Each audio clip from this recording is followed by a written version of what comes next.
자, 첫 번째가 문제 탐색으로 시작을 합니다. 두 번째가 심층이란 말이 들어가요. 그래서 보면 심층 탐색, 심층적 탐색이 나옵니다. 심층 탐색 이렇게 정리하시면 돼요.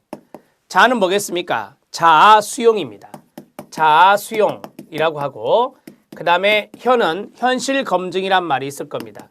현실 검증이라고 하고요.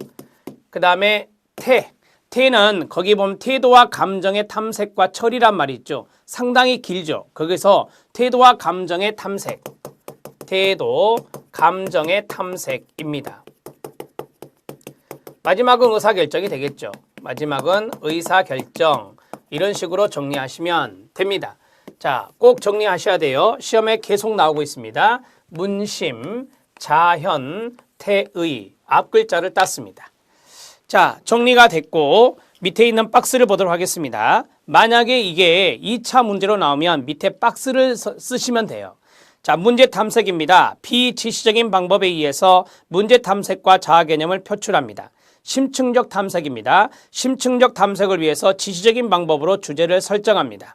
자아 수용, 자아 수용과 통찰을 얻기 위해서 사고와 감정을 명료화합니다. 현실 검증, 현실 검증을 위한 심리 검사나 직업 정보를 분석하게 됩니다. 그 다음에 태도와 감정의 탐색과 처리, 현실 검증에서 얻은 태도나 감정을 통해 자신과 일의 세계를 탐색하게 됩니다. 의사결정은 의사결정을 돕기 위한 대안과 행동을 고찰하게 됩니다. 이렇게 짤막짤막하게 약수를 해서 2차 대비하시면 되는데, 이 녀석은 2차보다도 1차가 더 많습니다. 1차 필기 문제가 훨씬 더 많으니까 1차 필기 대비하기 위해서는 문심, 자연, 태의를 써줘야 되고요. 2차가 나오더라도 여기에 있는 암기법에서 우선 서술하고 간단하게 한 문장 정도 약수를 하시면 되겠습니다.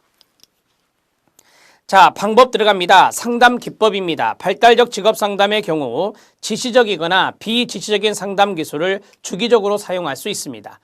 자, 그 다음에 진로 자서전이 있는데 별표, 결정일기가 있죠. 별표. 이 두 가지는 1차에서 시험에 출제된 바가 있습니다. 자주 나오는 것은 아니지만, 자, 진로 자서전, 자서전의 동그라미요.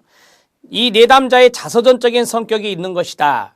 그리고 내담자가 과거에 어떻게 직업이나 진로에 의한 의사결정을 했는가를 알아보는 재검토의 자료이면서 상담하는 동안 상담자와의 토론에 있어서도 유용한 자료가 될 수 있겠습니다.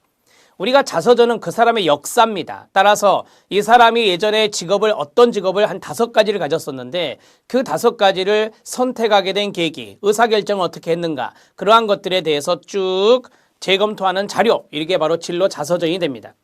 결정일기입니다. 내담자가 결정을 하는 것에 있어 하루하루 일기를 쓰는 듯한 입장에서 일기의 동그라미, 우리가 밤에 일기를 쓰죠. 그러한 것들을 결정일기라고 합니다. 자, 입장에서 매일 어떻게 결정을 하는가 등의 현재 상황을 설명하는 것으로서 진로 자서전 기법의 보충 역할을 할 수가 있습니다.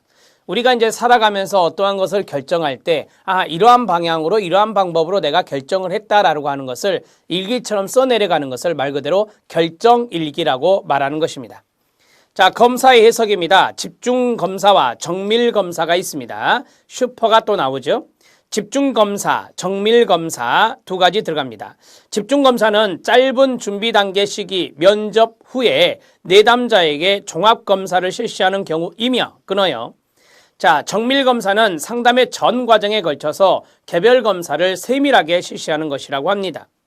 여러분, 집중검사는 거기 보면 짧은 준비 단계 시기의 면접 후에 내담자에게 종합검사를 실시한다 그랬잖아요. 그래서 거기 종합검사라는 단어에다가 동그라미 치면 돼요.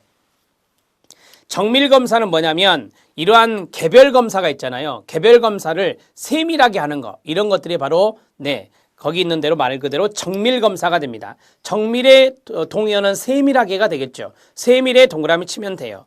그러니까 종합적인 검사를 짧은 준비 단계 시기 면접 후에 하는 것이 바로 이제 집중검사가 되는 거고, 그 다음에 전 과정에 걸쳐서 이 사람의 개별검사를 세밀하게 해 나가는 것이 바로 정밀검사가 된다. 개념만 말씀드렸습니다.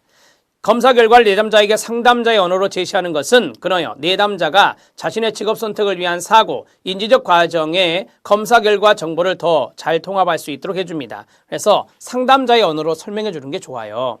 자, 직업정보 들어갑니다. 내담자를 위한 직업정보나 고용의 기회에 대한 정보 등을 위한 직업전망 핸드북과 같은 소책자나 팸플릿 등을 개발하고 인간 발달 이론에 기초한 직업상담의 적절한 정보는 다양한 직업적 욕구를 만족시켜줄 다양한 직업 유형에 관한 것이 되겠습니다.